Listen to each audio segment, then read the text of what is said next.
1936, a machine was invented that was the hemp what the cotton gin is to cotton.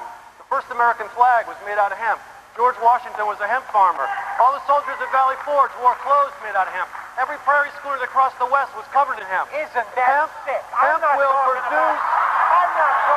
He's not talking about the use of marijuana. Hemp will produce... He is not talking about the use of marijuana. He's talking about the abuse of marijuana.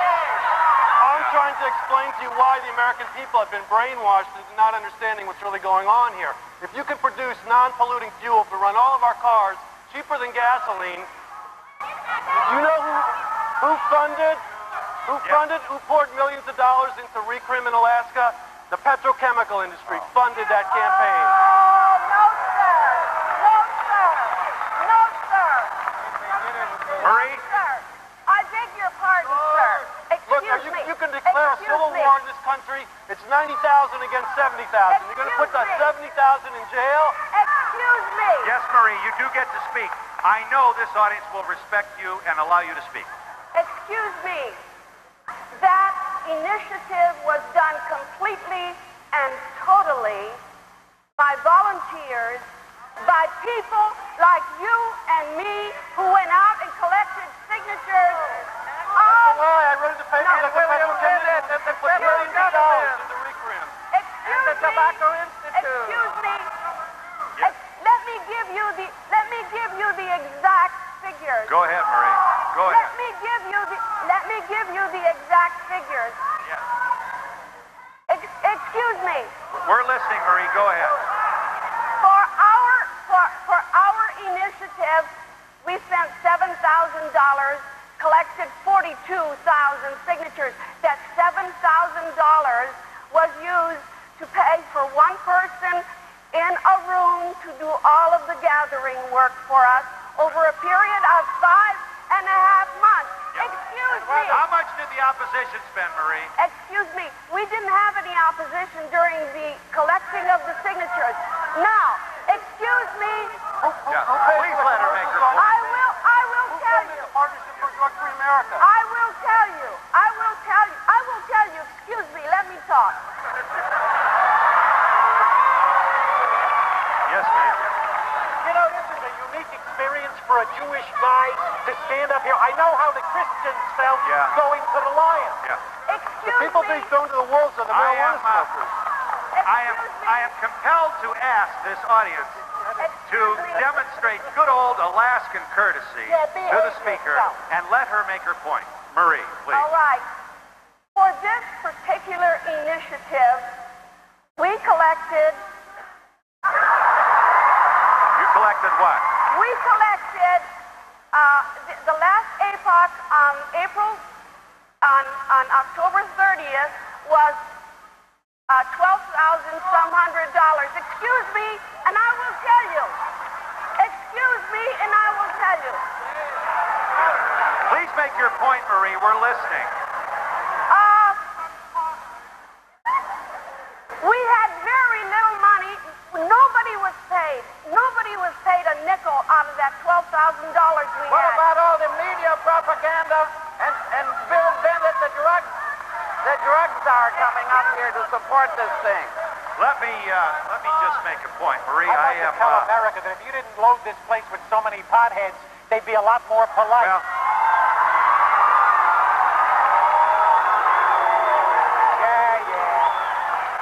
I know what you well, guys let me take say to first get of all in here. how flattered we are to have such a large crowd turn out to participate in our program. I don't want for a moment to be misunderstood. We are grateful for your enthusiasm. You clearly care about an issue that is not exclusive to the last frontier. All of us, all over the 50 states of the United States, are struggling with this problem. You will permit me, since I have gray hair, I will take the risk to preach for a moment. Can I don't want you to lose your enthusiasm. But if you yell out in the middle of someone else trying to make a point, then you risk not being able to make a point yourself. I know that you're as proud of the democratic feature of our nation as I am, and that you would like to convey to the rest of the country, as well as the people watching in our program in other countries around the world, the fact that you respect other speakers and that yelling out does nothing but call attention to yourself and uses time that might be more properly delivered to arguing the issue before us. And I'm Please embarrassed that let you us have to teach respect the Alaskans speaker. how to have good Herb, manners. what is it you're saying, my I'm friend? embarrassed that you have to teach Alaskans how to have good manners. Well, Marie, I have a question for you. I don't smoke pot, and I am not for pot. What I would like to know is, you guys have changed the law. What do you honestly believe that changing that law is going to do any good? Because people do it in the privacy of their own home. Hang on. And the only way that they're really going to get caught is if the police officers go into their home, see paraphernalia sitting around, and they can bust them. Do you really honestly think that changing this law is going to change catching these people? It'll change it on the margins. You're not going to eliminate marijuana use. We know that. The question is, are you going to allow the inability to achieve perfection? Are you going to stop you from trying to make things better? And I'm suggesting to you that the fact that this is now against the law in this state is going to be used by some people as a means of saying, no, I'm not going to do it. It's illegal. It's wrong. Now, that is not going to eliminate marijuana. Marijuana smokers are productive citizens. I'm sorry to have to yell, but Marie, you should be entitled to speak, and I know this audience will share the time with you. Go ahead. One of the things that I'm very concerned about is that the attitude, the liberal attitude toward use and abuse of all drugs. Hopefully, what I am hoping to achieve with this law is to begin to tell our young people, this stuff is harmful, it is hurting you, and we will begin, hopefully, not only to change the attitudes of the children, but the attitudes of the parents. Now, let me tell you. we have 400,000 people that die every year from alcohol and tobacco. Okay, no one ever dies from smoking marijuana, not one person. Understand one thing. Up to now, That's a documented medical fact. our children have gone to school and have learned not to use.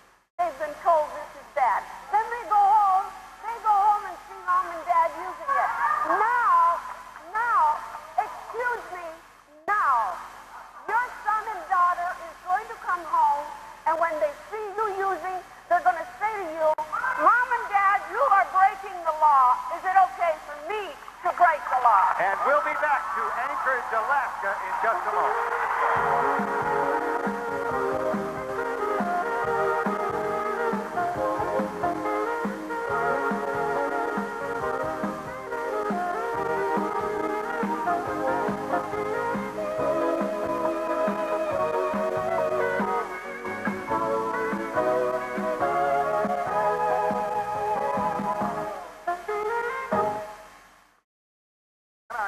Tells us that in 1989, here are the national figures, 43% of high school seniors smoke pot at least once. The Alaska figures show that 68% of your high school seniors smoke pot at least once. You smoke more pot here per capita than do people in the lower 48. National figures show that 17% smoke pot within the last month. The Alaska figures show 45% smoke pot within the last month.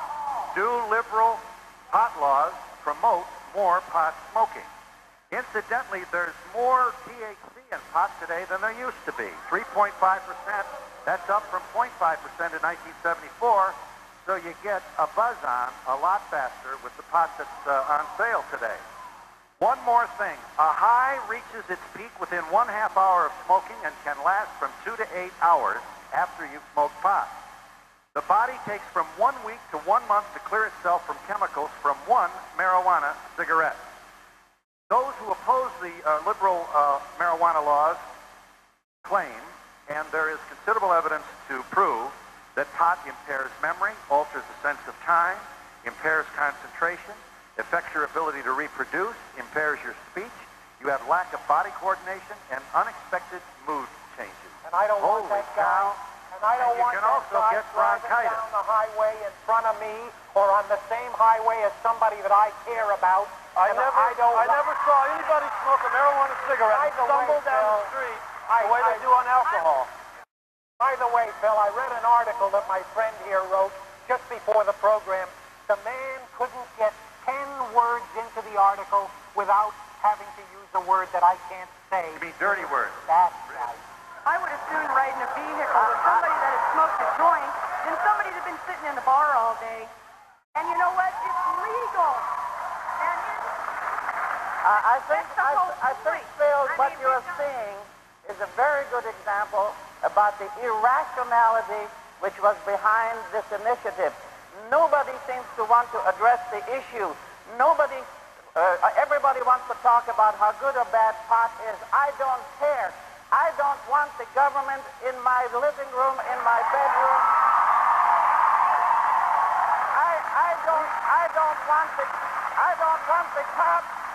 I don't want the cops to have the right to break down my door or my neighbor's door because somebody thinks they're smelling pot. We have more people in jail right now per capita than any other nation in the world. This is an excuse for a police state. The war on drugs has become a war against the Constitution and the Bill of Rights. Please, back here. The paranoid are out to get Let us. this young woman make her point. Thank you, one and all. we have to have a starting point. And the whole deal is we're talking about alcohol is bad, cigarettes are bad. Why do we need another harmful drug? Yes.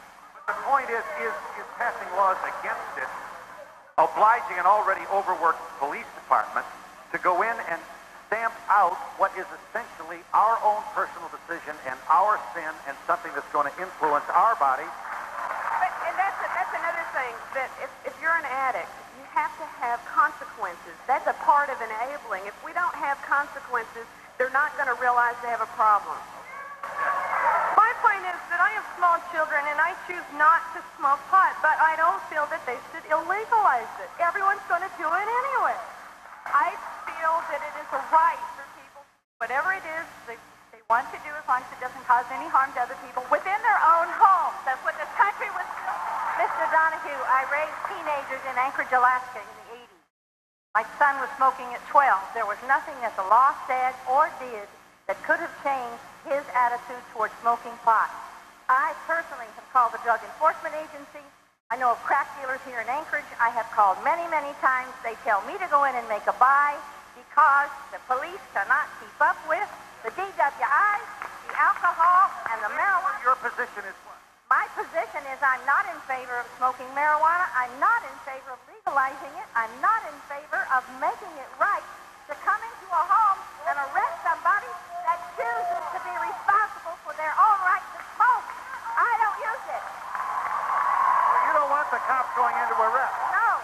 You're against the criminalization. That's right. I think the criminalization law is doing absolutely nothing except overworking a police force when here in Alaska we are turning criminals out. We are turning criminals out. Let me show you what the former drug czar, and why did he quit? William Bennett came to Alaska during the middle of this campaign, and this is what he said to you. And I just do not think, and I'll tell you, I was the education secretary too, and given the performance of American education, the last thing I think we need is to make a drug that makes people stupid legal and more accessible. Louis Armstrong smoked pot every day of his life. He's the greatest trumpet player America ever produced. Is he stupid? No. I mean, wait a minute. This Louis calling is getting us nowhere. This is an example. Alcohol and tobacco are legal. I have a right, if I don't want alcohol and tobacco, to smoke pot. I'll live 20 years longer if I smoke pot instead of drinking and smoking tobacco. The government can't tell me that I have to die because of their laws. Yes, I've got a break here. I got a break. You understand that, being a talk show host yourself. And we'll be back to Anchorage, Alaska.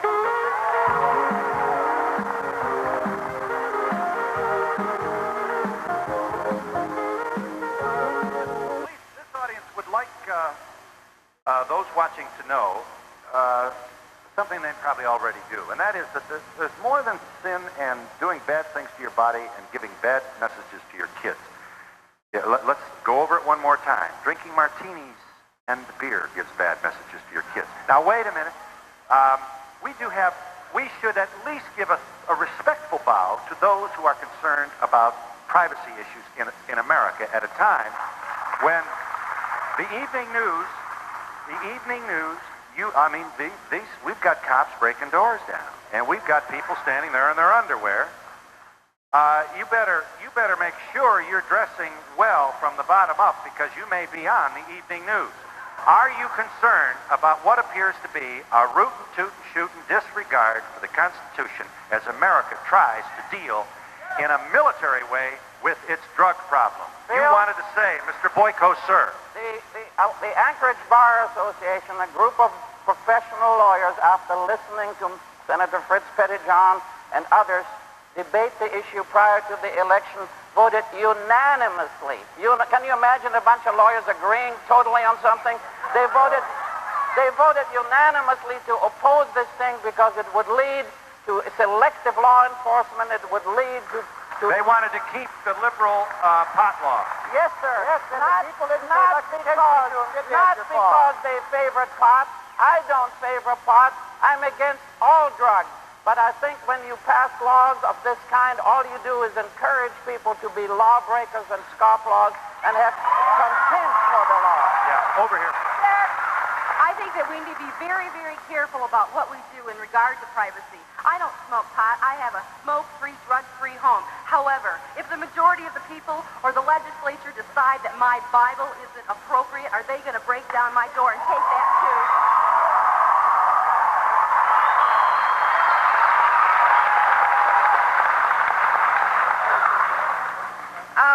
I just would like to ask these nice drug users out there, if they're going to stay in their own home and do their drugs in their own home, can they absolutely guarantee that if someone outside needs their help, that they can, in their state of mind, go help another person and do a responsible thing?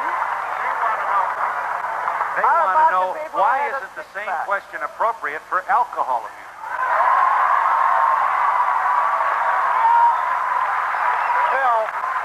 Phil, the same question, absolutely, without any discussion, the same question is appropriate to alcohol, but we're not talking here about alcohol.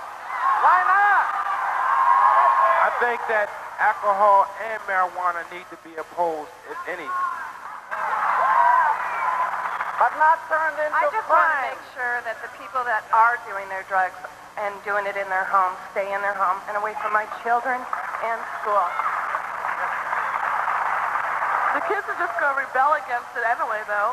I mean, the more you say not to do this, they're going to want to do it. Allure, because it's naughty to do. I mean, Well, then should everything be legal? Should there be absolutely no restraint on individual behavior? Because if you put a restraint on behavior, you're going to encourage people to engage in that behavior. That's What about a freedom of choice?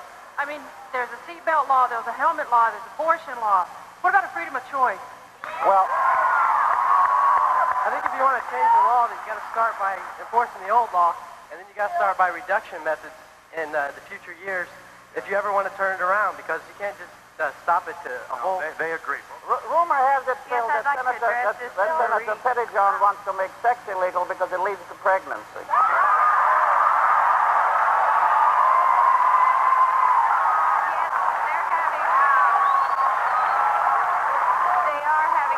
It's also addictive. It's also addictive for some people. Fortunately, I'm too old to be a... Hang on, Edgar. A first grader that I babysat came home the other day and told me that her father was smoking drugs. Come to find out, I know he does not use drugs. Come to find out that school teachers had misguided them and told them that smoking cigarettes was using drugs, which it is in a way, but I believe that they need a different way to approach it. You all speak of freedom of choice, but you're the one that recriminalized it. You guys voted for it. What are you guys talking about here? Phil, you know, there's the one thing I'd like to address is this fallacious argument about if they don't like my Bible, will they outlaw it? That insults every ability of a human being to realize that somewhere along the line there is a point at which things become ridiculous, and some of us know where that point is. Herb, I have to break here, but I have some questions for you. Just give me a second. Give me a moment with Herb. Herb, you're the talk show host. I got to respect you. You're in a very, very noble line of work. Wait a minute. Give me a chance. Give me a chance. We know everything. It may sound ridiculous to Herb. Edgar. It may sound ridiculous to Bible. But I lived under Hitler when they outlawed the Talmud. Edgar, does the name Donahue ring a bell with you at all? Here we go, Herb. Here we go. Here's my question. The music means we're long. Please give me this moment. If a neighbor, after the time that this new law prohibiting possession of marijuana in the home becomes active, if a neighbor smells pot, can the cops break the door down to go and check? Yeah. No. It's a misdemeanor, Phil. Wait a minute. I want to know if they can break the door down. Well, then what good is the law? How are we going to catch these people? The law specifies what crimes are severe, what crimes are break the door down. So you can't break a door down to go bust a pot smoker inside his home. Wrong. Then why do we have the law We're not talking about the commission of a felony. All right, and we'll be back in just a moment.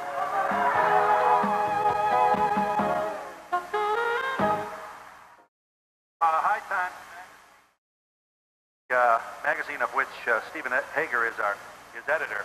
Look at your 1975 cover here. This was when Alaska decided that if you're going to have 4 ounces in your home, in the privacy of your own residence, that it would not be illegal.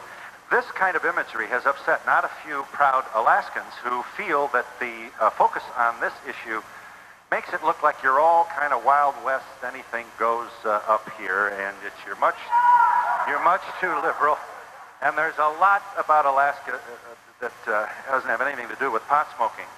You also have to step up to the plate and be honest that your liberal laws have apparently promoted an increased use of marijuana among young people. Against these very distracting arguments, steps forward the erudite Edgar Paul Boyko and others to say, I don't like it, I don't think you should do it, I don't think anybody ought to alter their consciousness, but I don't want anybody coming into my home to tell me what I can do in the privacy of my own room. I have 2 points, and the first point is that you out there saying they're going to smoke it anyway, why not legalize it? Well, if you're going to legalize pot, why don't you legalize coke and all the rest of the drugs that we're going to do anyway? My second point is, all of you are so worried about the cops coming into your homes. Well, do they come in now when children under 21 are drinking beer and doing all their other stuff? Do they come in now? Why will they come in then? Yes. I'd like to ask Mr. Boyko what he thinks the chances are that the state Supreme Court will overturn the law. I would say that there is every right to expect that they will. Nothing significant has changed since the Raven decision. I think the legislature recognized that.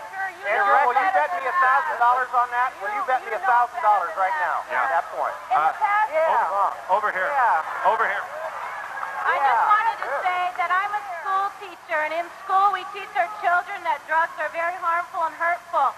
And when they go home and they see mom and dad using them, what are they going to think? Our future are our children.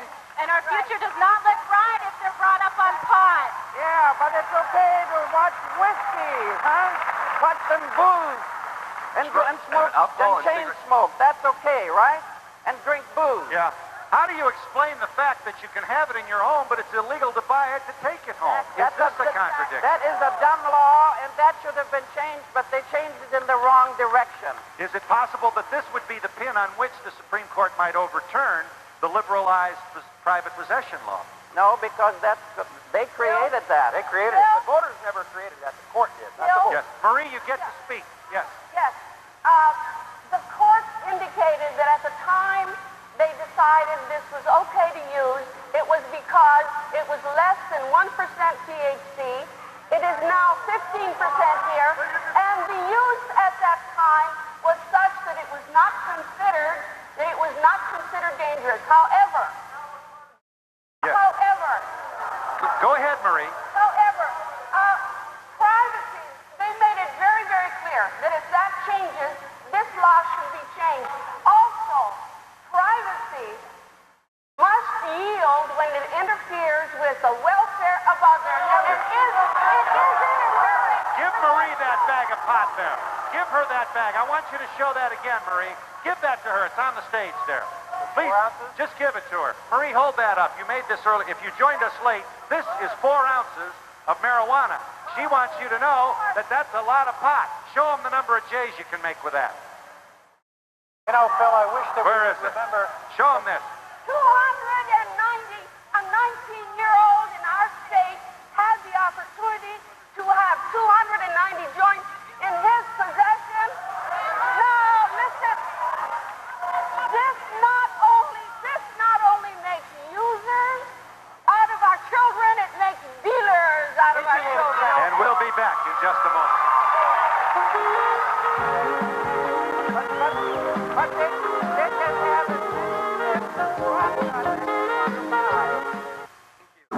Today, the Associated Press reported that all states must suspend the driver's license of all convicted drug offenders or risk losing all federal highway funds under new legislation for President Bush. This includes marijuana. What do you got here? You got a pot of...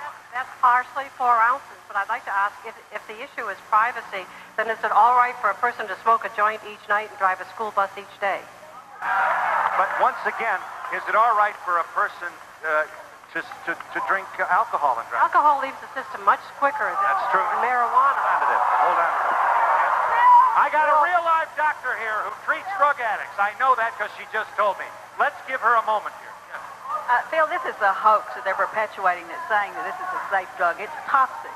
And it's bad for your system, it's bad for children, it's bad for adults. I think most people agree. All of which is irrelevant. Hold it just a moment. Should we have laws prohibiting it? Let the woman talk. But what they're selling on the streets now, the street drug is 15% THC, and that's higher than what the UN says hash is, and hash is a felon. The potency of marijuana has not changed in 8,000 years. Phil, I just wish this on. Phil, can I make one point here? Please let this woman talk. We have only a minute left. I wanted to say there's a word that's missing from this whole conversation, and it's lack of responsibility by the people who are using anything. Phil, can I make a point? Phil, I think the bottom line is here, we have to teach our children to make better choices for ourselves, no matter what their parents or friends do. Phil, I'll tell you what the bottom line may be. The bottom line... As an adult, I should have the right to do what I want to do in my own house. If it hurts me, it hurts me. I'm not going to drive. I'm responsible.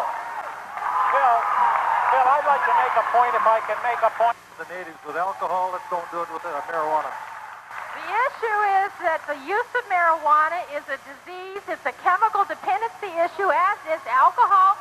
That America is an addictive society. Until we start talking about it and doing something about it, we're not going to make any progress. And today's the first day to do it.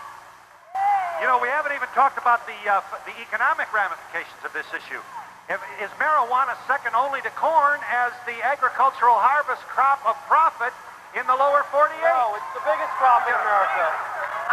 I just want to say, where are people going to buy it? It's illegal to buy it, and where there's smoke, there's fire. Yes. Marijuana makes people lazy, and our jails are packed with people who don't want to work and can't work because they're stoned.